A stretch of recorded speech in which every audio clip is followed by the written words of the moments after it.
Welcome back, ladies, gentlemen, and all you freaking nerds. We are Digital Waypoint, and we are super happy that you're listening. My name is Noah. Mason, I see you have 4 separate drinks right in front of you. How are your vocal cords feeling? They are hydrated, ready to go. Probably feel better than yours just yelling and 3 takes in. But well, you know, I ready to go. All righty. He's ready to go. He's ready to keep on looking cute. That's not gonna stop. I'm always gonna call my buddy cute. All right. Like I said, we are Digital Waypoint. We're super excited that you're taking a listen to this episode. If you like that song that you just heard, and let me tell you, you better freaking like it. You're gonna love my boy, A Cloudy Sky. Look him up. He's got an Instagram page. If you want to actually listen to his music, which he's an artist, go listen to his music. You can hit him up on Spotify. I'm sure that he's on other music media platforms. A Cloudy Sky, Sky spelt Skye. He is the Rizzle Dizzle. Alrighty. So today we got one that I'm pretty excited to talk about. We got a game that It's fantastic. It's okay. Yes, it's fantastic. It's fantastic. This is a game that I sat there for, I don't know, 2 years. Well, I guess it was probably a year and a half after it came out before I had the console.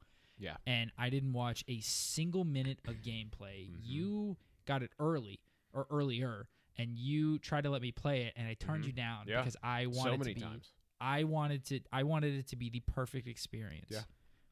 I am talking about the legendary Legend of Zelda Breath of the Wild. Now, this game was teased all the way back in 2013, which is kind of insane. Yeah. It was teased back in 2013. We saw actual gameplay back in 2014, originally on the Wii U, and it looked weird. Yeah. Like, this was the first time that we had ever seen Link not in his green clad, or at least the bulk of the game not in his green clad. Yep. Didn't really know how to feel about it. They showed off that trailer. I don't remember exactly when they showed off that E3 trailer, but it was super cool. But I remember everybody thinking that they straight up made a game about Link's female counterpart, which threw a whole bunch of more questions into the whole loop of things. That was the gameplay trailer on the Wii U, right? I think so. Yeah. I don't know where he pulled the ancient arrow. Yeah. Yeah, with his finger. Yeah, I think that was the Wii U. I think that's when they were sitting there at that TV. Yeah. That was before that was when they were still trying to pull the Wii U back from death. Yeah, and it looked weird, but it looked really cool at the same time. Yeah. And then it was originally planned to release in 2015. It got delayed that year, and then it got delayed 2016, and it came out March 3rd, 2017, both on the Wii U and the Switch. Yep. It was also, I'm reading, it was the last Nintendo game released for the Wii U, which is kind of insane. Really? That's pretty wild. Yep. Or at least Wikipedia says so. Who freaking knows? I believe it. I mean, so this game was monumental in about 7 different ways. Yeah. We both agree. I'll say right out the gate, because I think I might end up being a little bit more of the pessimist on this game. This game is incredible. If you haven't already played Breath of the Wild, you're literally just over 4 years behind the curve. You need to play this game. This game is incredible. It's not like the Shakespeare of Zelda games. No. It's not what everybody called like the best game. Yeah. I think I agree with that. I think it was largely hype about it being such a massive big, next step in the franchise. so different. Yeah, that everybody when it came out was just so excited that it clouded everybody's judgment. So yeah, I mean, I can agree with you. Yeah.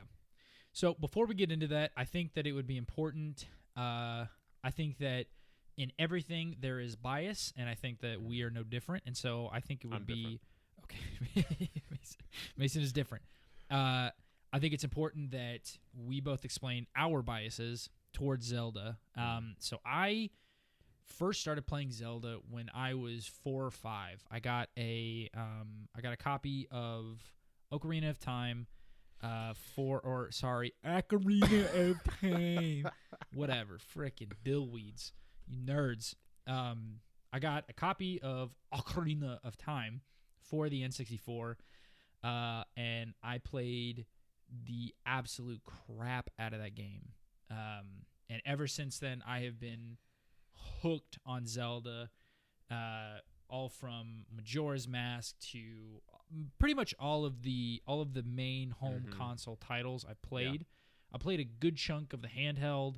I didn't play a lot of the older ones. Like I never touched Oracle or Seasons. I never touched. Somehow I've never touched A Link to the Past, or at least I've never fully played through. I'm thinking about it, actually. I was talking with a friend today. I think I am gonna end up playing through that, but They're on the Switch. Yeah, that's what I'm thinking about playing it. Yeah.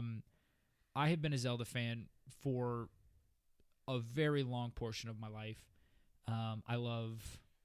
There are so many things about Zelda that are cool. You know, it's also made by a kids kind of company, so I understand that there are a lot of flaws to the series, but it's my favorite Nintendo series. It's one of my favorite series. Period. Yeah. I think that it's fantastic, and it's been a big part of my life for, like I said, 21 years, something like that. It's insane. So, yeah, I like it. I've liked it for a long time. It sounds like you might enjoy it. I mean, I don't know. Yeah, I'm kind of not completely on the opposite side, because I know a lot of people that they're like, actually their first Legend of Zelda game was Breath of the Wild. Like they'd never played anything else. Yeah. And mine was a little bit different. I knew of what Ocarina of Time was. I knew Majora's Mask. Like I was a big N64. Well, as big as you could be at it came out in 96, I think. So I was in the womb, but big after that. I played N64 like all the way up until like 2012 or something like that. But I hadn't played Ocarina of Time. I hadn't played Majora's Mask. My parents were never really big into the originals on the SNES and NES. I mean, you would think they would be, because my dad is really big into a lot of games from that generation.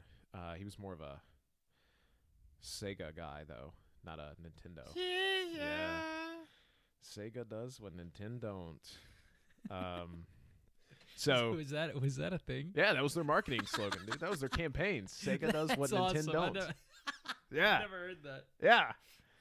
So, big Sonic the Hedgehog guy. So I grew up playing all kinds of Sonic games. And we're going to talk about Sonic Adventure at some point. But masterpieces. Then went through. I had all these systems. Like I had an N64. I had a GameCube. I had a Wii. I had a Wii U. I had all this stuff. Never really got around to playing a Legend of Zelda for some reason. So my first one was, my brother got really into the handheld ones. My youngest brother, and I'm trying to think of which one he let me play. I think it was A Link Between Worlds, whichever one you're painting and you go into the wall. Yeah, Link Between Worlds. Yeah. I really liked that. And then I played Minish Cap. That's like the best GBA Zelda game. I love that one. All right. People are going to get pissed off at me if they hear that I said that. I loved Minish Cap. Minish Cap is fantastic. Yeah. So I really liked it.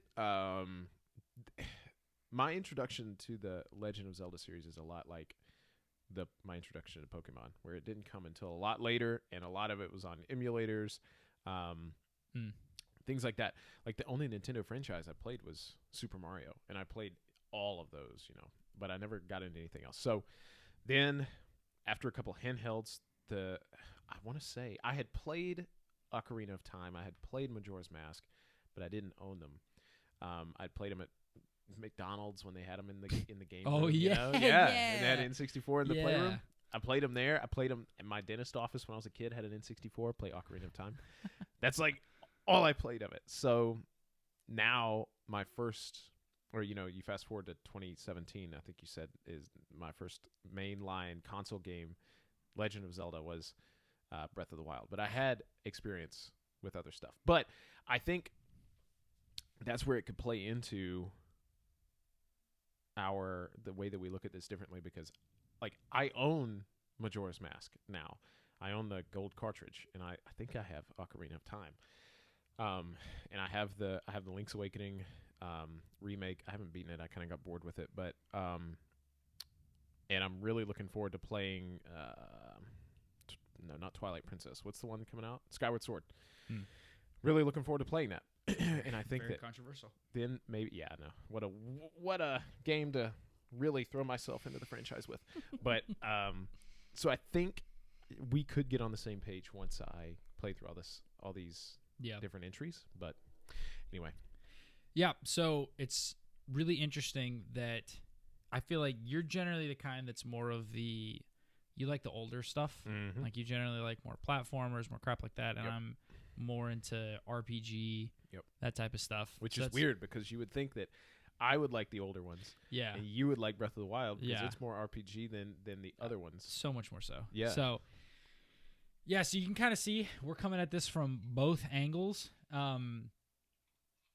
So I thought that it would be cool to kind of take a look at the things that Breath of the Wild did great and the things that Breath of the Wild missed on, because initially that game, to reviewers and to people that played it, or gamers alike, the game could do no wrong. There was nothing wrong with the game. Yeah. And then I feel like as the game has gotten older and older, and this happens with most like massive games, you start to see like, all right, well, there's a little bit of rust that we thought was gold. Yeah.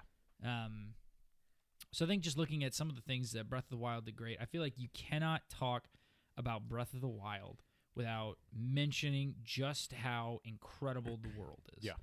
The open world aspect of it, which coming from, the previous mainline the previous home console big Zelda release was Skyward Sword. Skyward Sword, yeah.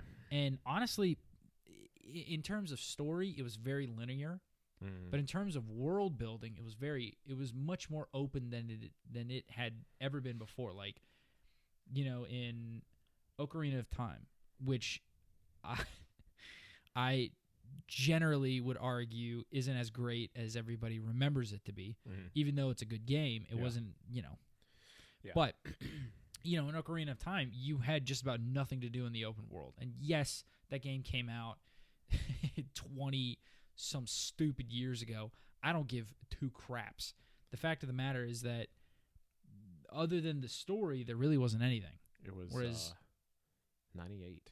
98 came out. Good That's Lord. crazy. That's almost as old as I am. Yeah. 23 years ago. So you really didn't have an open world. That kind of started to change with Wind Waker, and they had it was a pretty open world. You had a big world in Twilight Princess, but Hyrule Field and everything around it was just barren like all the other games. Skyward Sword was the first one that it like, okay, there's actual stuff to do. There's side quests, there's things like that, and then of course Breath of the Wild just freaking donkey punched all of it and just expanded everything that was good that people could generally agree on in Skyward Sword. Yeah. They just multiplied it by a whole lot. So the open world, just in scope, in freedom, like you really weren't limited to much. So I thought it was really cool. Yeah. I agree with that. I think that one of their one of the major strong suits of the game was that you could look at anything in the world and you could get there.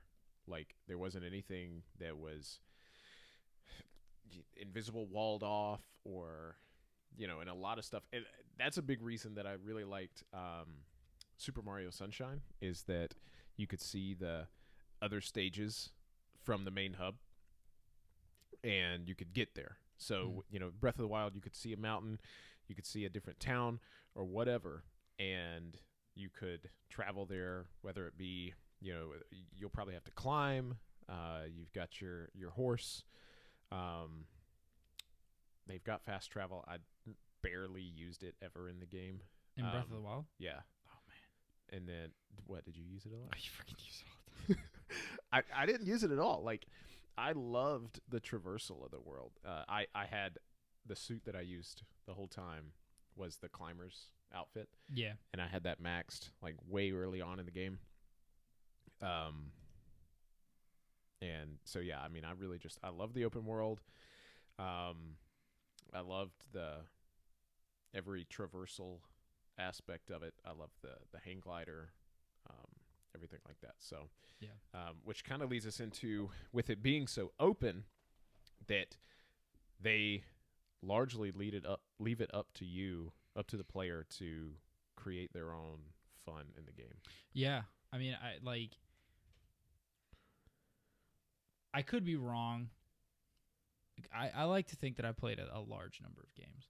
Yeah, well, I'd say so. Yeah, I mean, but I've never played a game that's like Breath of the Wild that just gives you the world and Skyrim. says go for it. Honestly, even Skyrim.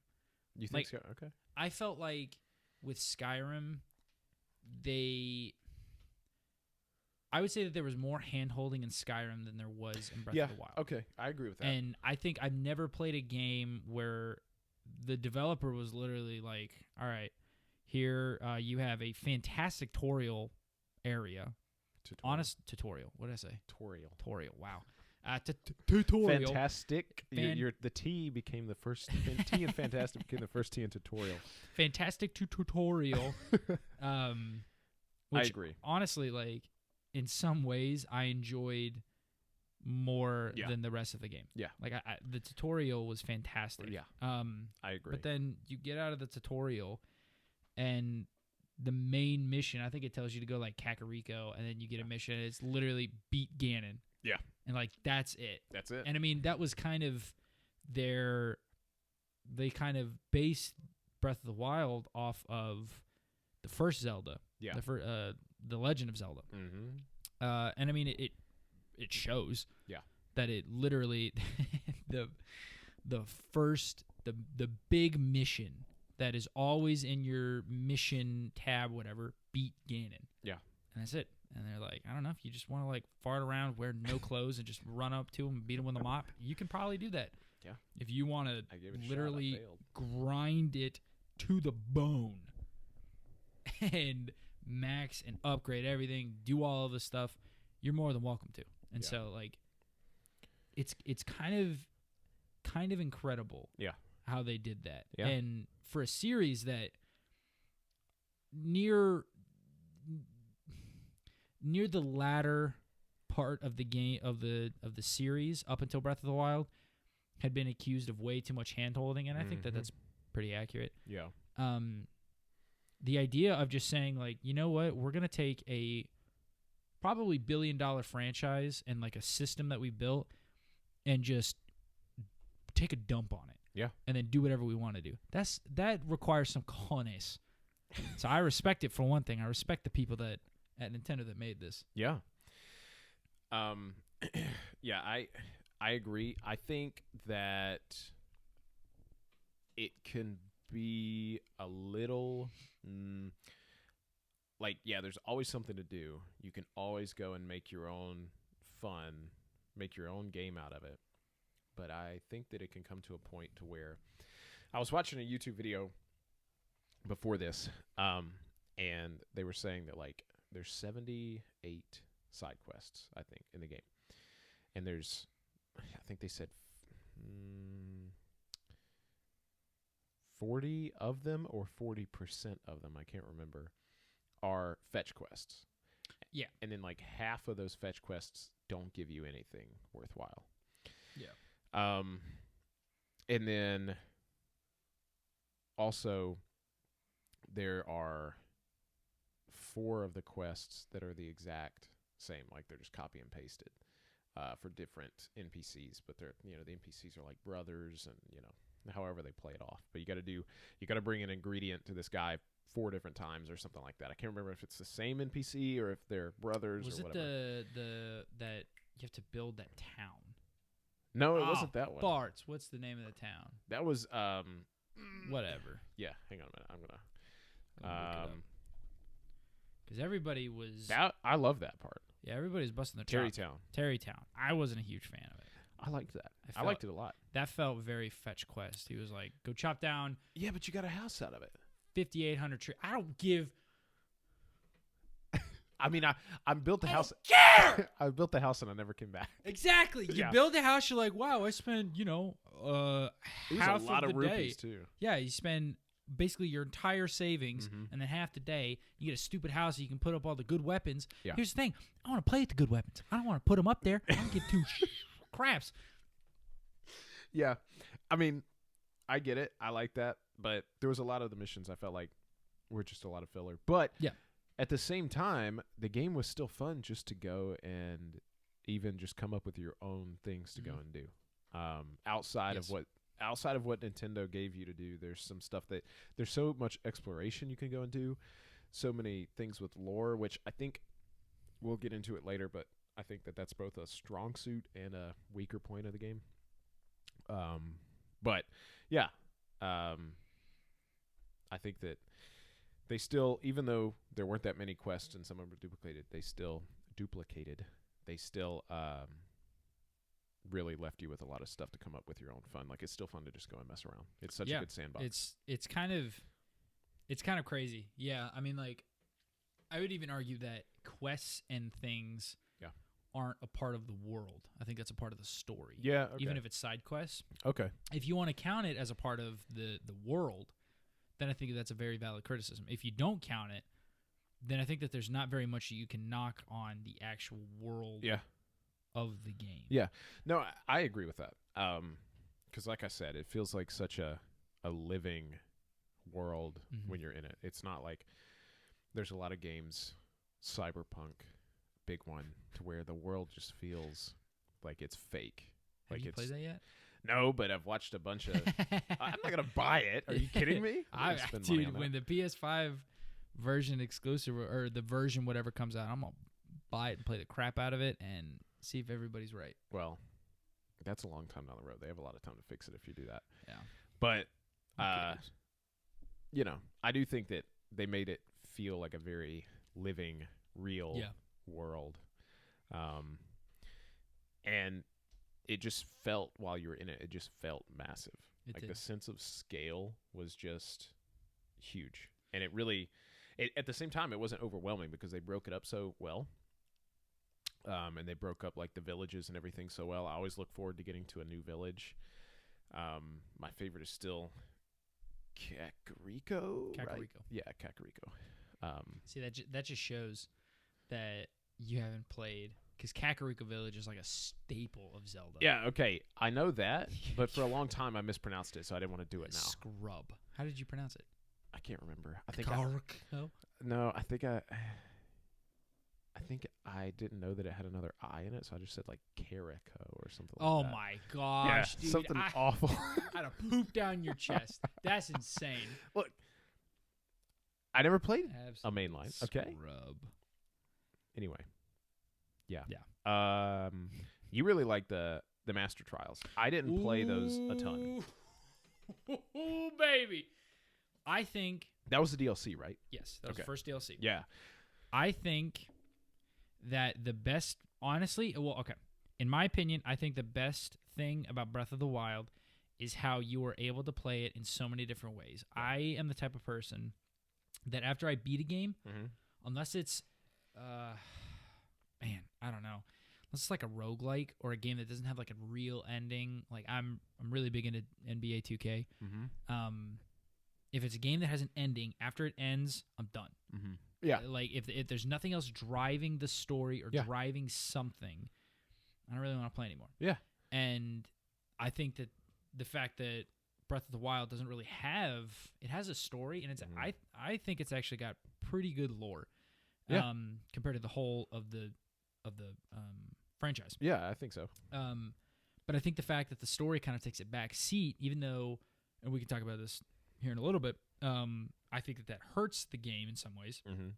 I do think that it helps you to be able to just like create your own challenges. So like if, I watched a video by, I don't remember who it was, but basically just he was giving off these different challenges for how to play the game, and they all sounded fun. They all sounded different and unique, and that's something I love about Master Trials is that it basically takes you back to the Great Plateau and just says go for it. Like there are very little restrictions other than where you are and the fact that you got to kill everything. Yeah. And I loved it. I also threw my controller or at least wanted to throw my controller through the wall multiple times. Okay, which one is the one? I think it is Master Trials where you're trying to unlock. You have this weapon that's like a one-hit kill or something. That's the like next that. one. What is? Okay, so it's not the Master Trials. Yeah, and we'll talk about that here in a minute. Okay. Master Trials is basically you are put in 3 different sections. Okay. Where you have I can't remember how many levels, but you get put in one literal box. Like it's just a big box, and they're like kill everything. And sometimes they'll have weapons, they'll have items, they'll have all this crap, and just kill everything. And that's what you have to do. And if you die at any point, you go all the way back to the beginning. I feel like I did play that then. Oh my gosh, dude. I think it's the best part of the whole freaking game. Because it really forces you to have to think like, all right, what have I learned to do in the... Yeah. Assuming that you're starting the game with the DLC. By the time, I mean, honestly, I didn't know how to get to the Lost Woods. I didn't know how to get the Master Sword. Yeah. Until I was like, I don't know, 30 hours in. Oh, I was I deep had no in the freaking game. idea. Yeah, I had no clue. And so it forces you to take... You can take the Master Sword, which is a good weapon in the game, but it's not nearly as good as it can be. Yeah. And so, like, I became a little completionist. I was like, oh, I'm going to get the best sword. And it forces you to Master Trials forces you to have to figure out how to beat the game again. Because, once you've played for however many hours, you've got a big stockpile of probably good or at least decent weapons. Yeah. In this, it's like, man, you're literally in your underwear. Yeah. And they're just like, I don't know, go kill stuff. And I don't know, I loved how it forces you to have to restart. It puts you back on the defense. I feel like when Breath of the Wild can make you on the defense, when Breath of the Wild can make you think instead of mash the A button or whatever button it was to swing. I don't even freaking know. Nintendo's got a stupid controller. I can't remember. Whatever, honestly. When it forces you to think other than just spam. Yeah. I think that's when the game is at its very best. Yeah, okay. We'll get into it later, but I want to bring that up too. Once you get to one of these points, I don't want to tell you which because I want to argue my point. Okay. But it's something you don't like, and I want to argue my point for that reason. All right. So well, when we get there, I'll bring it up. We'll get there. Yeah. But it's so you get to do that. It keeps you on your toes the entire time. Once you beat the first section, it takes you into the intermediate. Once you beat the intermediate, then you got to go into the expert or whatever it is. And that crap is genuinely hard. When I got to that point, like it was like the last 2 or 3 floors of the expert chunk, my heart was genuinely beating. I was having heart palpitations. I was so I was sweating. It was so much fun. And then at the end of it, after you finished it, you get the completed Master Sword. You get the best weapon in the game. And it actually feels... like, and I think it's also a little bit nostalgic for somebody that's played Zelda my whole life, getting the Master Sword and having it be like the weapon, whereas before it's a good weapon. Yeah, it's probably not the best. Yeah, but then once you beat all of it, and it does that 60 damage, and it always does double damage to guardians and crap like that. Like, it feels like the OG Master Sword. Yeah. Even though in a lot of games it's not, or at least in Ocarina of Time, it wasn't even the best weapon in that game. Yeah. The Goron sword was. So it's like, I love Master Quest or Master Trials, as well as I liked the second DLC bunch is Champion of Ballads or Ballad of Champions. Okay, I I think I don't know why I've only played one of them, but I Champion's Ballad. I think that's the one I've played where you have like the musical instrument or something like that, the musical weapon. I can't remember. You at the very beginning. You got to go back to the Shrine of Resurrection, and you get the weapon that one hits everything. Yeah, but you also take one hit. Yeah, that was so much fun too. Yeah. Like again, it puts you on the defense. Yeah. It makes you have to think and you have to plan and you have to use the things that the game gives you. Yeah. Other than Lionel bows. Yeah. Because you can just crush everything with Lionel bows. Savage Lionel bows. Yeah. And all of their weapons, you can steamroll the game. Yes. So that was, I loved that. And then the very end of the ballad, Champion's Ballad, the second DLC, was also a ton of fun. Like getting to fight the I can't remember what his name is, but getting to fight the last monk or whatever they're called, in this big final boss-esque type of thing, I think is directly due to the fact, and this is kind of something that we would agree probably sucks about the game, doesn't really have a good final boss. Yeah. Like the final boss kind of sucks. Yeah. If you've played the game the way Nintendo intends for you to play, it's not very good. Yeah. Yeah. So Master Quest or Master Trials. I don't know. I keep calling it Master Quest. That's the hard version of Ocarina of Time. Master Trials, I think, was fantastic. I liked Champion's Ballad, parts of it, and we'll talk about this here in a minute. Yeah. I did not like the middle part, but I loved the endings. The endings are, if you can't tell, I'm doing the Italian Chef's kiss. Chef's kiss. Mwah. Chef's kiss. Fantastic. Yeah. Like I said, I didn't play a whole lot of the DLC. Scrub. Yeah, I know. I beat the game. I don't think I which is weird for me because I'm a big completionist. I don't think I went back and did every side quest. I did them as You're I found insane them. if you are. At least with Breath of the Wild. Now those Korok seeds, Oh, that was just I don't count that. That was My brother did disrespectful. that, and I was like, "Are you kidding me?" no. And then you get the freaking golden poop or Yeah, whatever. Yeah. It's No, just thank you. honestly I really did all the Korok it's seeds. really funny. I did all the Korok seeds until you couldn't use them for anything else. Like where you get the maracas and then you can upgrade your inventory. Mm-hmm. I maxed out my inventory, and then he was like, "We're not going to give you anything else. You get to 900 now." And I was like, "No." I don't know if it was 900, 700. I know the Super Mario Odyssey shines were $9.99. Or Oh, really? moons. Yeah, 999 moons. And then, but I don't remember. It's multiple hundreds. I think it's either 700 or 900. So, I think that wraps up what we really liked about it. Do you want to move on to things that you freaking hate? Yeah. So yeah, I'll just restate. Breath of the Wild did a lot of really good things. I think that it Just own up to your opinion. You think it's trash. Just own up to it. I Don't make excuses. I think that they did a fantastic job of setting the course for the rest of the games in a way that is they can build on what they've set in Breath of the Wild. You can't really build on the Ocarina of Time model, which is basically what the rest of the games had been since, because it was so big, especially back in the day. Yeah. So I really do think that Breath of the Wild did some really good things. That being said, even though I'm a big fan of this game, and even though this was my most anticipated game maybe ever. It really was. I don't know of anybody else that had such just an excitement for it coming out. Because like you said before, we would be hanging out with some friends, and I'd put in my Switch to play just something. Smash. Was Smash probably. out? Smash No, came it out. hadn't been out. Smash didn't come out until the next year, right? Yeah. Okay. Yeah. So we were playing 2018. something. I don't know. Something. And Jackbox or something. I don't know. I'd put in my Switch. It'd come up on the TV, and you would like scream, turn around, cover your eyes, not look at the TV, not want to. I'd be like, dude, just come and play this.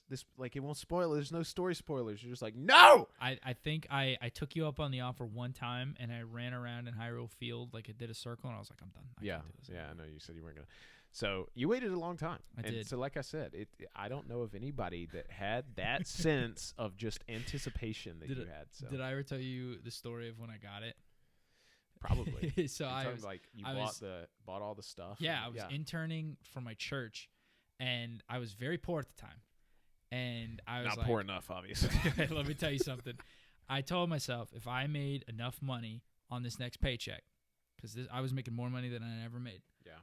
If I made enough money on this paycheck, I was gonna buy a Switch, and I was gonna buy Breath of the Wild, and I was just gonna call it a day. Yeah. I didn't make enough money that I wanted to, but I said screw it. I called GameStop. They had a Switch. They had Zelda. Yeah. I hung up. I shrieked in my car. I drove there. So I got there, spent $300 on the console, $50 on the game. They talked me into getting a screen protector. So I spent like $25, $30 on that. I mean, once you're already in, what's another $25? Yeah. I mean, you're already deep in that. Yeah. So I spent that. I'm leaving GameStop, giving them almost $400. Yeah. And then I got home, and I bought all the DLC for $40 total. And so I dropped a little over $400. Left myself in my bank account literally like no more than $200 for rent, food, gas, and everything else I needed in life. Yeah. But I was so freaking excited. So that's all to say how excited I was, how much I love the game. I don't think it was a perfect game, and we had a conversation after I finished it with another guy that had only ever played Breath of the Wild. Yeah. And I was the Debbie Downer, and I felt kind of bad. Mm-hmm. But I will just... I think, in my opinion, the biggest thing that they sucked at or did a bad job with are the shrines. Shrines, divine beasts. Okay. I think I'll give my opinion, and if that's something we want to argue, we can argue it a little bit later. But I thought that the shrines were a cheap and bad replacement for generally fantastic temple design. Not every Zelda game had great temples. Not every temple was very good. There were some temples really freaking bad. But I thought that the shrines were the fact that the biggest chunk of the game was centered around these shrines or centered around the divine beasts, which I think both of them are a cool concept. If it wasn't for the fact that there were like 120 shrines, and those are like the big whatever, and then that the divine beasts were, you can beat those things in 5 minutes if you know what you're doing. Yeah. It really felt cheap.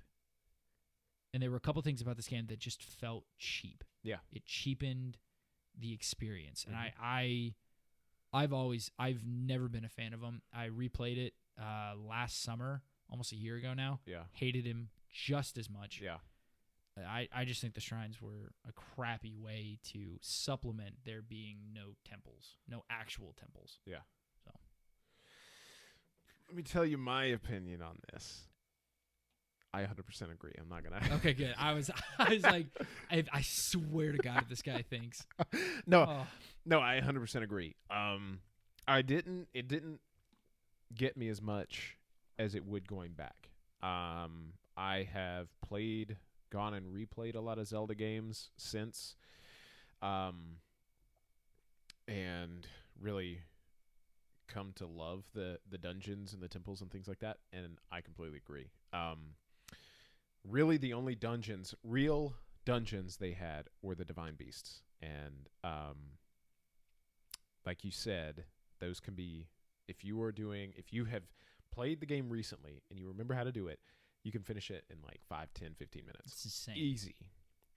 And that's probably counting the Blight Ganon fight at the end too.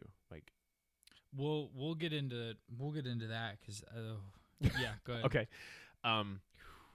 And I fully agree, and I think the shrines, they were trying, since they only had 4, I think there were only 4 Divine Beasts. Yep. They only had 4 real dungeons. I guess you could count Hyrule Castle at the end. It had the map like the. I wouldn't. That was yeah. Hyrule Castle was cool. Yeah. The Hyrule Castle was cool. I don't know that I would count it I don't know. My gut would not count it a dungeon. Yeah. But at the same time, I could also, if you made an argument that it's a dungeon, it wouldn't take too much to persuade me. Yeah, I mean, the only reason I'm thinking of it like that is because it had the maps that the Divine Beast had, and it was sort of dungeon-ish. Yeah. But it was cool. So really annoying. Yeah. So I was watching, like I said, YouTube videos before this. The guy made a point that in like Ocarina of Time, if you go back and you know what you're doing and you have just completed the game, you wait a couple months, you go back and play it again, it's still going to take you an hour or so to get through the dungeons because they're long. I mean, they're a substantial part of the game, and they're really good. Yep. And in this, like you said, it's just done over so quick. I also hated that, like you said, there's 120 shrines. I want to say like 30 to 50 of them are the test of strength. So you just go in there, you go in there and fight the spinning top guy or the just dumb. And like, yeah, they're really hard when you start out, but once, they're really hard like 10, 15 hours into the game. You come back at like 30 hours and you can just wipe the floor and you're done in 3 minutes. Yeah. And then, I also felt like the shrines that had cool gimmicks, like the stuff with like the pendulums or the stuff with physics or the different puzzles, they were only long enough to give you a taste, and then you beat it and you're like, that's it? Yeah. And I was having fun, and then it's just done. Big and then you just tease. go on into another test of strength and just stupid. So throw away half your freaking arsenal of weapons to the stupid bullet sponge spinny boys. Yeah. So I totally agree. I'm not going to fight you on that at all. To top it off, at the very end of all of those just garbage Divine Beasts, which in concept, really freaking cool. Yeah. In execution, not very cool. Mm-hmm. You had I think the cheapest part of the entirety of the game in the Blight Ganons. I understand for the lore, it makes sense. Yeah. I understand that in this game, Ganon is not Ganondorf, and he is just this incarnation of rage and blah, blah, blah, blah, blah. Yeah. Doesn't matter. Those Ganons were so boring. Yeah. They were so easy. The only difficult one is Thunderblight Ganon. Yeah. Who is really freaking hard, and it makes that me was pissed. hard. Yeah, he pisses me off every time. But even though he was difficult, which definitely helps his case, it doesn't change the fact that they're not creative. They're not fun to fight. Yeah. In all of the other Zelda games, you have at least at minimum, one boss that's just really fun to fight. But you don't have that in this.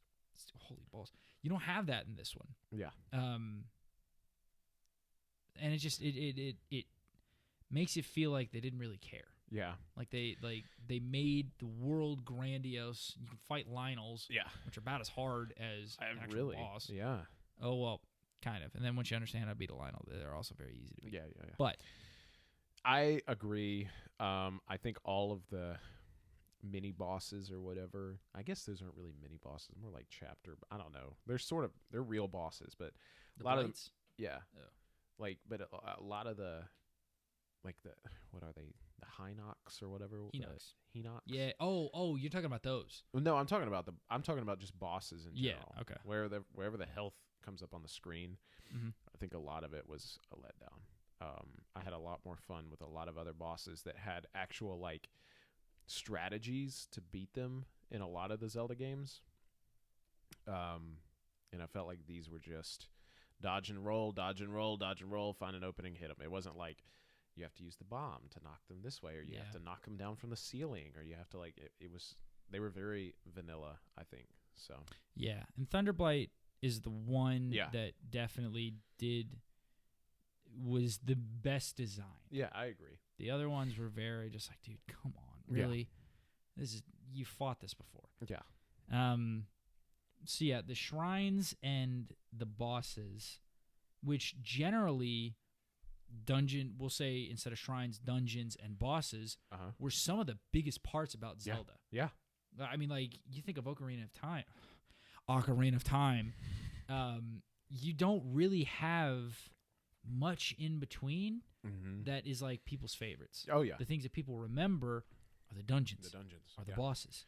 Yep. And they decided to take a poop on the chest of what they had built in at that point, a little over 20 years. Yeah.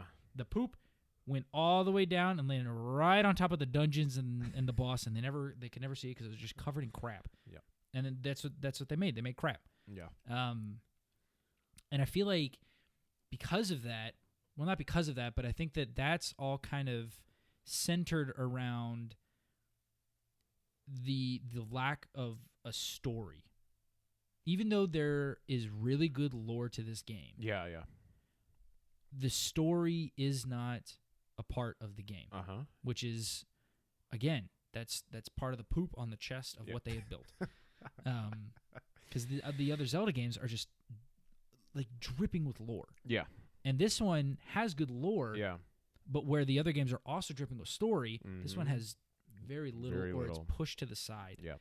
And as I don't want to say a Zelda purist because that sounds really stupid, but as somebody who's played a lot of Zelda, it felt kind of like aimless, and I never felt a desire to do anything with the story. I never felt the desire to beat Ganon. Yeah. I never felt the desire.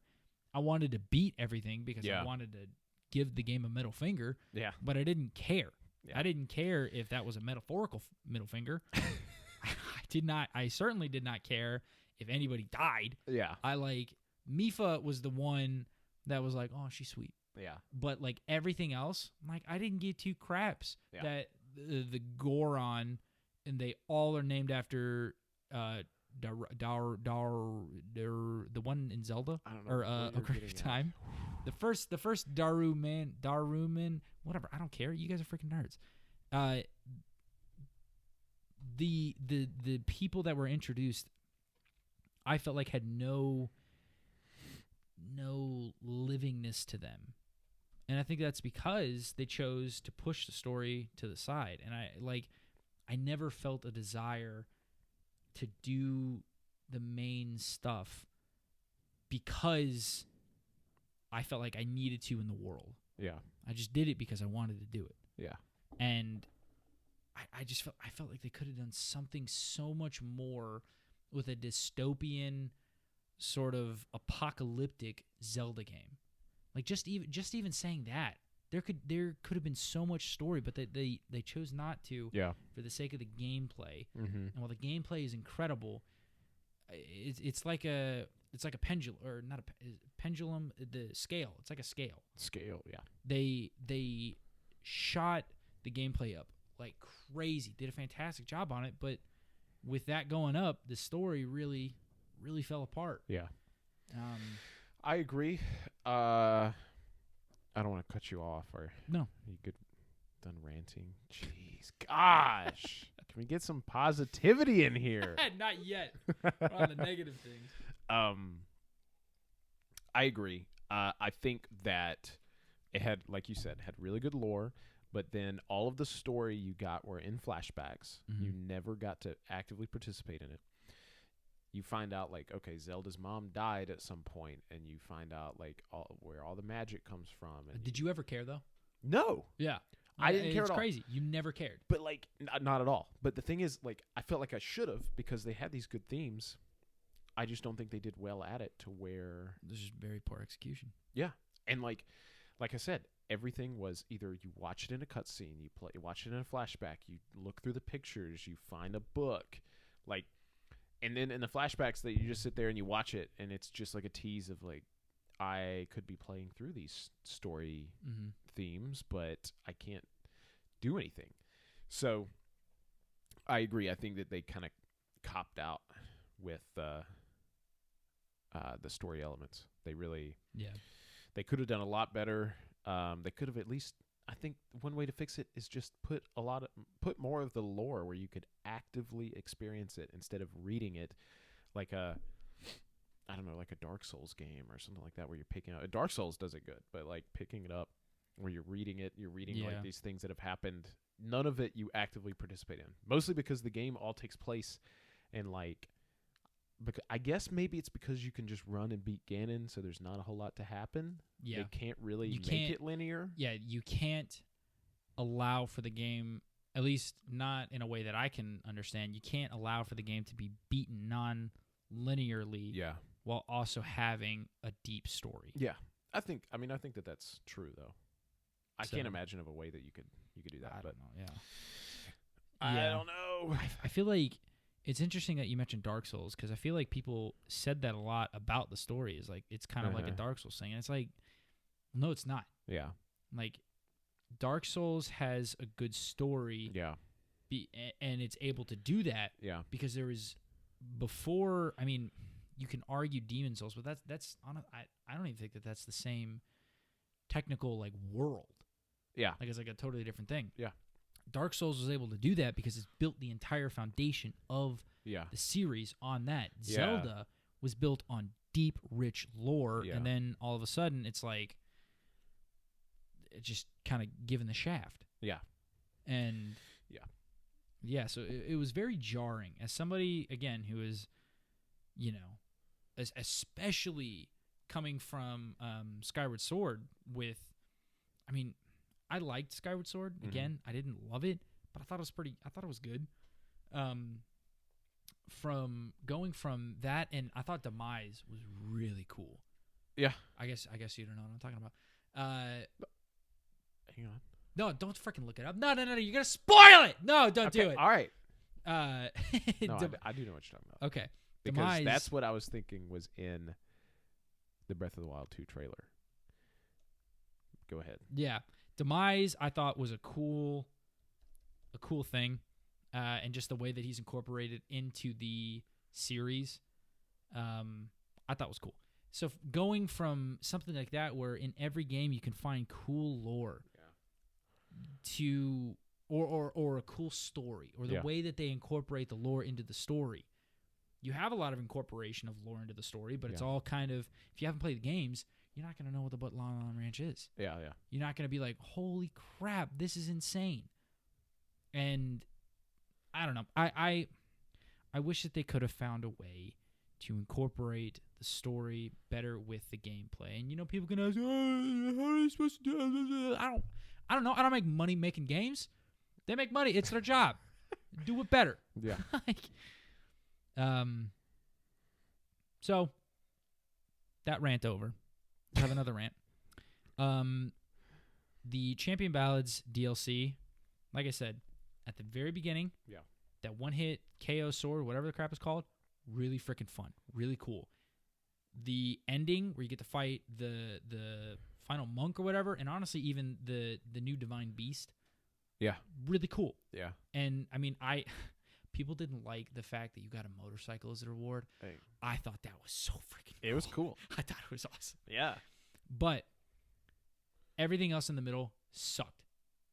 Everything else about the DLC sucked. The fact that you had to go to 4 different random parts and you had to do more of the just looking for spots to stand. Yeah. And then that was story progression. Like the fact that it wasn't something that you could do, it wasn't fun. Yeah. It wasn't fun. It took everything about the memories and the cool things about the memories that, like you said, you got to see what was going on. Yeah. Took the cool part of that, gave it the shaft, and said, do like 50 of these. And then that's not even really that integral. Yeah. Now, I will say, fighting the boss and having to do it in a restricted way, that was relatively fun. Yeah. In Master Mode or whatever they did, their hard mode, I think it was just hard mode. In hard mode, sucked very hard because you had very limited amount of stuff. Yeah. And it was just really frustrating. But everything, it's like a hamburger or hamburger. You got hot dog. Hot dog. I don't know what you're going for. You have the one side of the bun, you have the middle, and then you have the other side of the bun. The bun sides of that DLC, really freaking fun. The middle part, doo-doo. It's just doo-doo. I've never had a hot dog without a bun in the middle. What are you talking about? No, the bun's on the end and then the hot dog in the middle. The buns. You're talking about this like, you're Maybe talking about hamburger. the hot dog like short side? Maybe hamburger. I'm thinking like a hot dog from like. All right, we'll do hamburger. We're just going to flip it. You have the beginning on top. You have the middle in the middle and the end on the bottom. The beginning and end, the buns of the hamburger were great. Okay. The middle. The meat itself The was meat bad? itself, Okay. just dog crap. All right. It's just boring. It Okay. wasn't fun. Did you ever play it? Oh, yeah. That was the one that you did play. I played, yeah. Did you play all of it, or did you just play? I played. Did you just play the fun part? I just played the fun part. Yeah. See. Yeah. And so like, it wasn't fun. Yeah. Yeah. So I had a good time with the buns, not so much with the dog crap meat. Okay. Interesting metaphor. And then I think another thing that maybe you have more of an issue with than I really did is sort of the enemy systems and how they kind of worked. Yeah. And I personally don't like how once you understand how to beat it, once you understand how to beat a Lionel, they're not hard. Yeah. Like, okay, I'll correct myself. They can be hard if you go in unprepared. If you go in prepared, the enemies are not difficult. Yeah. And so I I agree. really don't like how once you know how to beat it, you basically beat the game. Yeah. What do you? I don't disagree with that. Is your bigger gripe that or the lack of variety? Okay, so Those are the two things. That's a good question. My bigger gripe out of the two of those is going to be the lack of variety, because I feel like you have Lionels and it's like, okay, there's a tier of them. There's a gray one. There's a brown one. There's a red-haired one. It's like, okay, and then the lizard guys. I can't remember their names. Lizalfos. Yeah. What? No. Go ahead. Okay.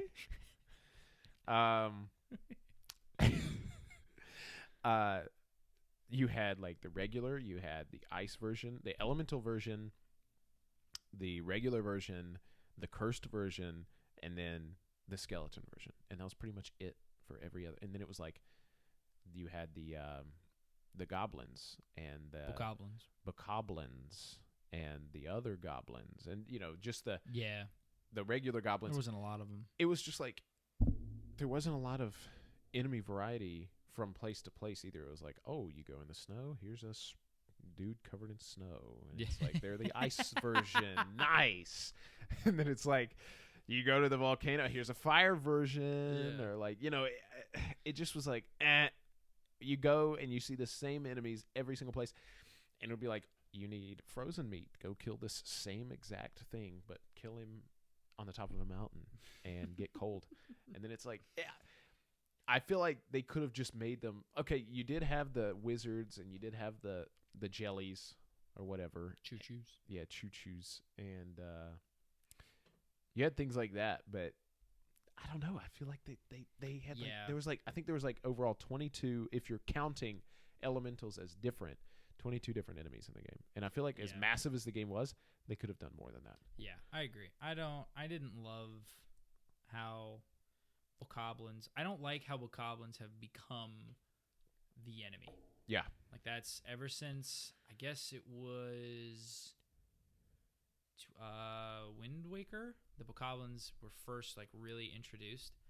They've become like the bad guy. They've become sort of the main bad guy, which fine. And they've generally looked a bit different each time, so I'm okay with that. But yeah, I agree. I didn't like how there weren't very many, and the only differences were a color swap and they hit you different. Yeah. And like you had the tiered version, you know, you had the white ones that only showed up on master mode and things like that, but they just weren't different. Yeah, like they the weren't boss different was enough. always Hinox. I've heard Hinox in every YouTube video I've heard. Okay, so. well, you also hear a lot of freaking garbage. You also say Ocarina. So. Because phonetically, it's capital. So it would be O instead of It's capital. It's the beginning of a word. Yeah. And so Are you saying it like an Irish word? Like it's like O. Whatever. Ocarina. Suck a butt. All right. Korok seeds suck. Korok seeds suck. We already said this though, so I'm not going to go back over it. True. But I hate them. I got 500 of them or whatever, however many you That's needed. insane. I don't even think it was 500. However many you needed before they stopped doing anything. Yeah, I didn't even get that far. I love having max inventory. After I got max inventory, I never touched them again. My brother got all of them, and I said, insane. "Why?" That's insane. I don't know. Did you ever get max? Did you ever do all the shrines? Yeah, I did all the shrines. Okay. I did all 120. I did like everything that you could do within reason. Yeah. I think I might have done all the side quests. Yeah. No. Yeah. Within reason, yeah. There's no I reason to get all this. I completely agree. But at the same time, I didn't complete the DLC, so I guess not with everything within reason. But anyway, so let's move on to things we fight about. We're gonna disagree on some stuff. Yeah. All right. The weapons, the breaking of the weapons. Oh, you hate this.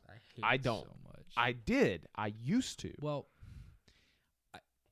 Okay, go ahead. You make your point. I'll make my point. Okay, so I don't necessarily like it when I'm playing it, but I like the way that they did it because, for one, it makes you have to play the game differently. Something breaks, you got to change up your game plan. I ended up always using like the flame sword, the master sword, and some kind of spear, and like that was I always had them, so it kind of ended up being like but I like it in the fact that you can't always use the master sword for everything. Like you can use it, and you kind of have to say, okay, this is gonna break. What should I use this on? The master sword, you're gonna use them in the cursed enemies, whatever they are, and the guardians, blight or whatever. Yeah, and then then you whip out the ancient stuff or the flame swords. I liked the fact that you had to ration stuff because it forced you to play differently, and you can't rely on just one thing because they're going to break. Okay. I ended up still relying on like 2 or 3 things, like I said, and especially like 2 bows. But and I figured out like how to farm certain things and go and get a new fire sword or a new bow whenever I needed it. But I still like the fact that they at least tried to. I think it could have been done better, but I like the fact that they at least were like, okay, we're not going to let you pick up like something and keep it until the end of the game. You've got to figure it out from there. So I can understand why people don't like it, but I think that they had a good idea behind it. I just think they could have done it better. Well, then we may agree on more than we disagree on. Okay. Because I'm sort of the same mindset of like, I think that they were on the right track. I think that they, in execution, not really good. This is totally unrelated. I totally forgot about Eventide Isle, which is everything that I was talking about with Master Quest. The Master Trials. Yeah. So everything I said about Master Trials, put Eventide Isle in there just so that I'm covering all my bases. Yeah. But I like that a lot. Yeah, it was really good. Yeah. Best Shrine. Oh, by far. I didn't like how I'm kind of a hoarder. Like, I'm not one of those, like, dillweeds that would go around in Skyrim and, I'm going to pick up every wooden ball that I see. Like, I understand. I'm a hoarder when it comes to good things. Like, weapons, I want to keep everything. I want to do all of this stuff. Yeah. And I never wanted to destroy the in-game enemies with the Master Sword the entire time. Yeah. Because I didn't want to have to not have it, because then I was always like, well, what if I need it? Mm-hmm. But the game never got super difficult, even on hard mode. Yeah. So I think we actually agree on a little bit more than we disagree. Okay. I think that they could have done better with it. Yeah. I think that what they gave us was not fun because it just felt like it was like I want to use a night sword. I think it looks cool. Yeah. Like the royal sword. Yeah. Like I think that stuff looks cool, but then you use it 3 times and it's broken. Yeah. And it's like, well, I think that they could have done this better if they put in a repair mechanic or something like that. yeah, it's editing the mechanic or the system of it all is really difficult because if you change things too much one way, you gotta have something like Fallout. Yeah, where it was like you could kind of make your own guns. Yeah, you couldn't really make your own guns. The game just sucked. Maybe that's just Fallout, but Fallout 4 specifically. Oh yeah. So I think we actually agree on a little bit more than we disagree on. Okay. In terms of music, you don't like it. Okay. It's not that I don't like it, okay? I put this on in the background. I really like the soundtrack for the ambient music. I really like when you're like running around the towns. I really like all the soundtracks that it has, but I think I just really, really, really missed the big like ballads, like, you know, the typical Legend of Zelda music. Like the same song that years ago we were playing Smash, and you're like, oh my God, this is the only on Majora's Mask, and we were like, no, this is the Legend of Zelda theme. Dude. I got so much crap for that. That was minimum 6 years ago. Oh I yeah, still get crap for that. It's insane. you can't be the Zelda guy and get that wrong. But yeah, I think that it's not that I dislike. I love the music, but I would have liked wanted more to have. Yeah, I would have just liked to have like the typical iconic music. Like when I think of iconic Zelda music, I can remember the fields and stuff in Breath of the Wild, like the piano riffs and everything. And I really liked it, and I think they really did a good job. But I don't think of like, I don't put it on the same level as like Song of Storms or just any of the stuff from the older games, really. Yeah. So and that's my gripe with it, really. I think that I think this is also, we agree on a little bit more than we disagree. I think that the music in the game has to be at a level of just good. Yeah. It's not great, it's not at all bad, and it's above average. It's good solely due to the main theme song or whatever of the game.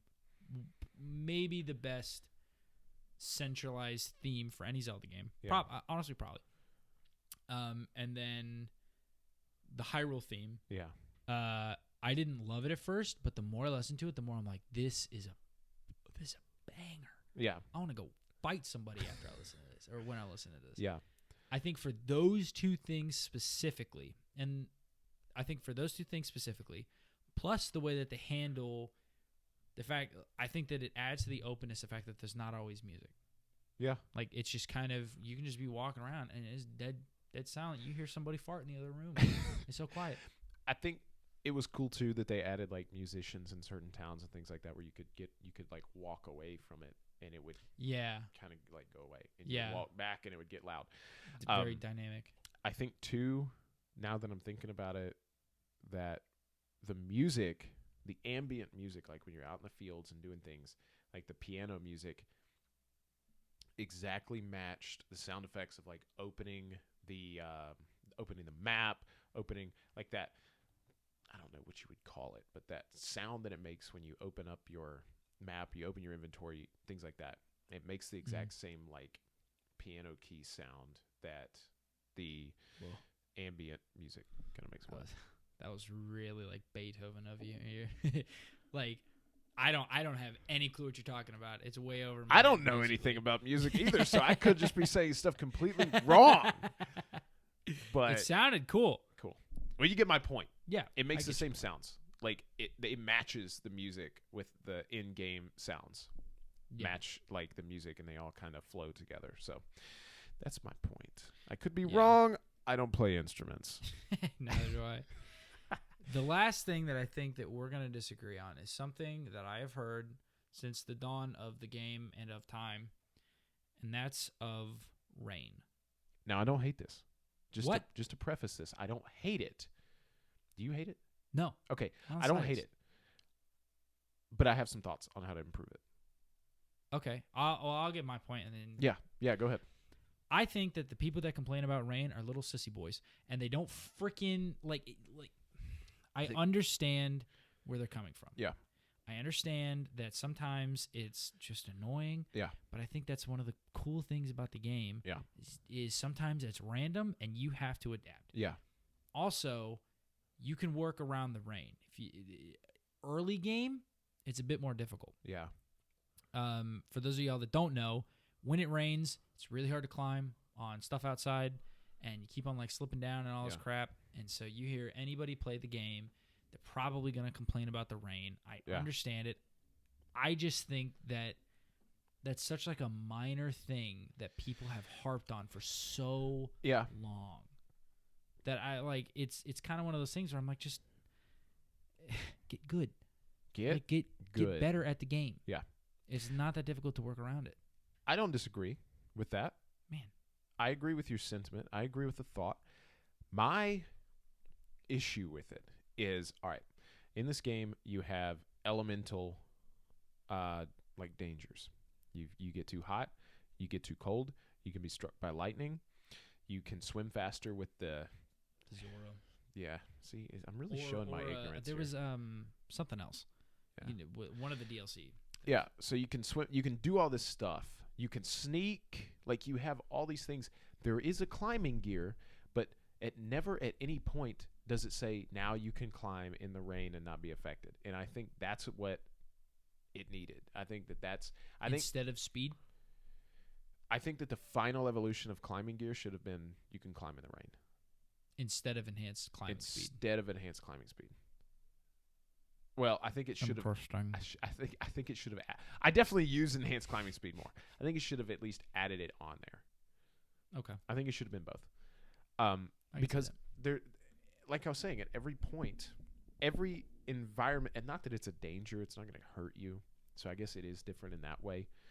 But you can freeze to death, you can burn to death, you can get shocked by lightning and die. You can do all these things, but you can't slip and fall and.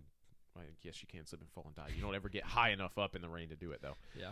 But every other thing, they give you a piece of gear to kind of conquer the issue, and they never do that with rain. And I felt like they had a chance to do that. Really, that's my only issue. I don't dislike the mechanic at all. Mm-hmm. I think it makes sense. And I definitely, given the two, say you can either climb in the rain or you can climb much faster, I would take speed over it. Because you climb all the time in that game, and it's not raining all that much. Mm-hmm. There was only once in the game where I was trapped in a chasm and couldn't get out. Yeah. But I think that they should have added in something in the climbing gear, and make it hard to get. Make people work for it. Don't make it easy, but have something in the game where you can, not have to have that affect your gameplay if you don't want to. That's valid. So. That's just my thoughts on it. It's not that I dislike the mechanic at all. So we really didn't disagree on. I know. What was this section? I thought we were going to argue more. Yeah. All right. Well, so we're getting pretty close to wasting y'all's time for long enough. Real quick, and we can kind of argue this. Where do you rank Breath of the Wild? All-time Zelda. Okay. And you kind of have a skewed sense. Yeah. Because you never played all of them. All right. I'll go over again the ones that I've played. I did not finish the Minish Cap, but I have played it. Great game. I played the Minish Cap. I've played A Link Between Worlds. I've played Breath of the Wild, and I've played Link's Awakening Remastered. I want to say I've played something else, but I've played not enough of Ocarina or Majora's Mask to give it a fair chance, so I'm not going to consider those. I've never gotten to Adult Link in Ocarina of Time, so wow. Yeah. I may not own it. Actually, I don't think I do. I think I just have Majora's Mask. I would say out of those, my number one is A Link Between Worlds, which may be interesting take, but that was my number 1. I liked it a lot.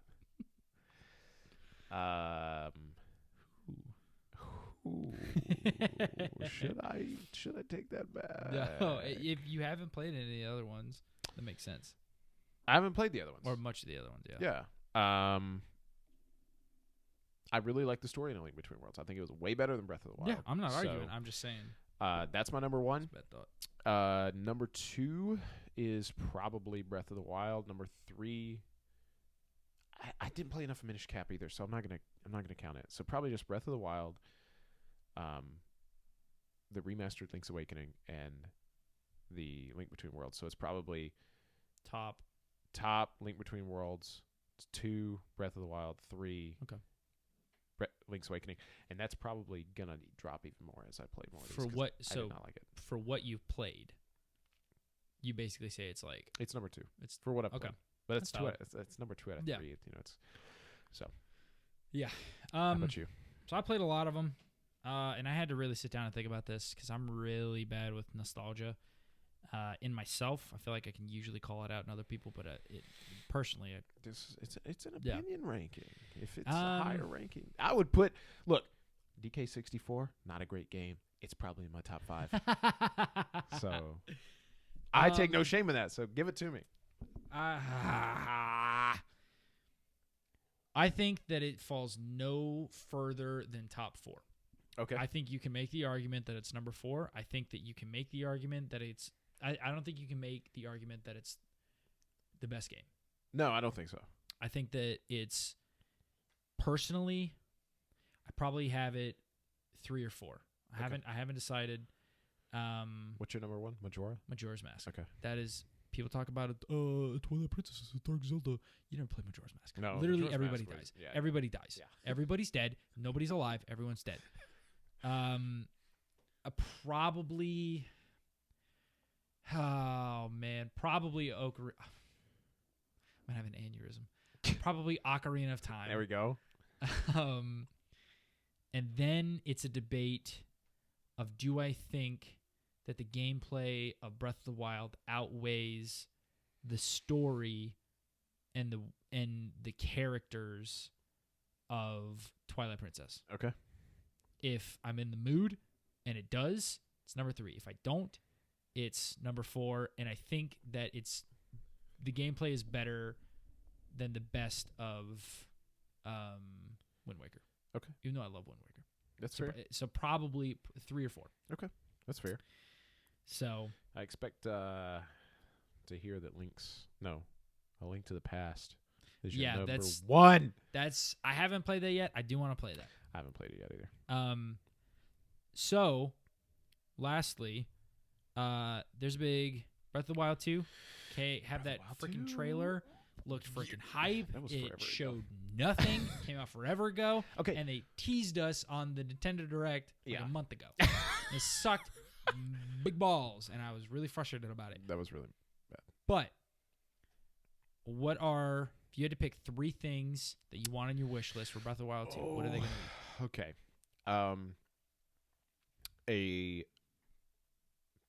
Personally, I want a more linear story. I really liked being able to do whatever I wanted in Breath of the Wild. And I know it's going to be, it's Breath of the Wild 2. It's going to be the Majora's Mask to Ocarina. It's going to be the better of the 2? Oh, I hope so. But I don't want a worse game. Are you kidding me? I was making a joke because everyone says Majora's Mask is worse, but it's actually better. And if you think otherwise, you're pretty freaking wrong. I don't have an opinion, so I'll just believe you.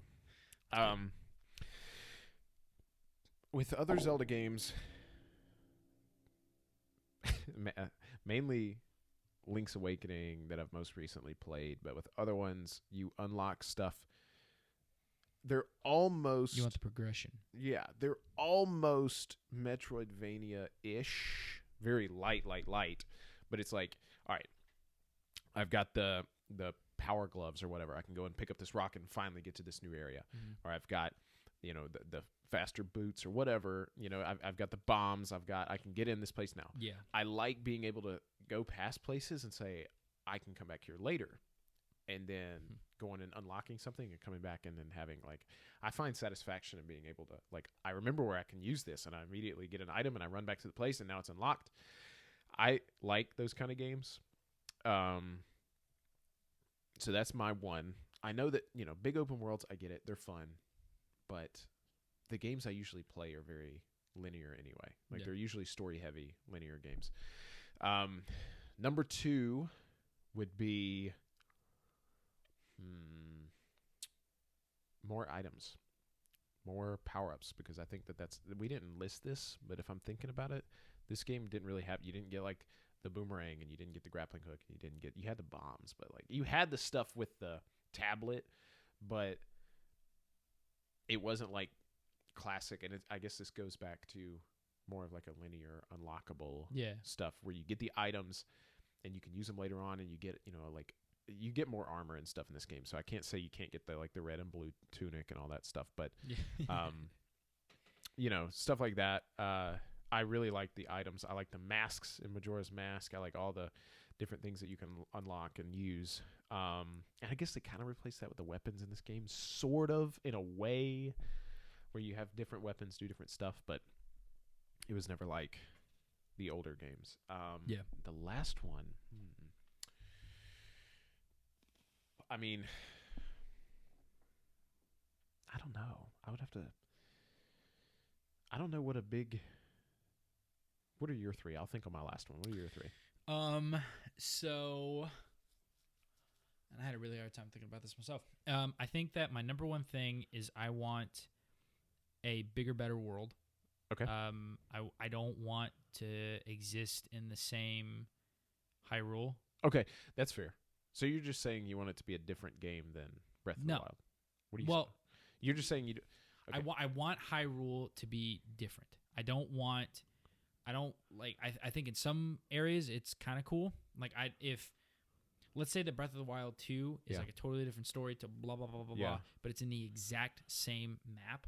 Yeah. I don't want that. That's what I was saying. Yeah. You want it to be a different place that you can explore, right? Is that what you're getting at? Sure. We'll say that. Okay. Yeah. I want different things in the world. Yeah.